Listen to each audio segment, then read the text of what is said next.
Pored mene se nalazi trener domaće ekipe. Možete nam oceniti današnju utakmicu u novoj sezoni, viši rang, nerešen rezultat, evo vaše impresije.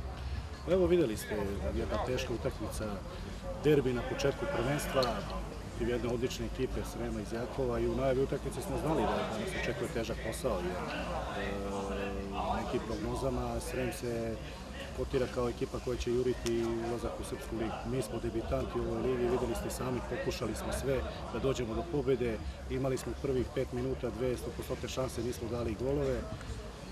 Nije bilo loše to prvo povreme, drugo povreme smo krenuli već na sve ili ništa, videli ste, nismo napravili neke izrazite gol šanse, ali ono što je bilo morali smo da damo. Kad se ne da gol, sledi kazna, mi nismo bili kažnjeni, imao i Srem izvanrednu šansu pred kraj utakmice. Mislim da je ovo najrealniji rezultat na početku prvenstva. Mi se okrećemo narednim utakmicama. Sljedeće kolo idemo u Lazarevac, dobro poznatom rivalu Borcu, našem tradicionalnom rivalu prošle sezone. I očekujem jednu tešku utakmicu isto tako, znači nama nema lakih protivnika u ovoj ligi, tako da svaka utakmica je posebna priča i mislim kako i utakmice budu išli da ćemo mi polako da se dižemo i da ćemo doći do jednog dobrog rezultata. Trener, da li možda ima nekih personalnih problema u timu, da li neko nedostaje od igrača? Pa nema, za sada nema. Mi malo kuburimo, što se kaže, sa napadačima i to se osjeća i kroz ove pripremne utakmice.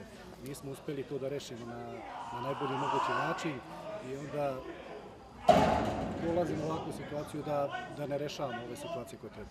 Nadam se da ćemo do kraja prelaznog roka i to rešiti, jer prelazni rok traje do 31.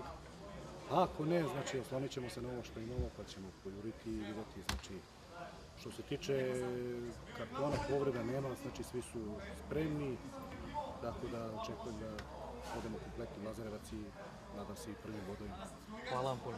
Hvala i vama.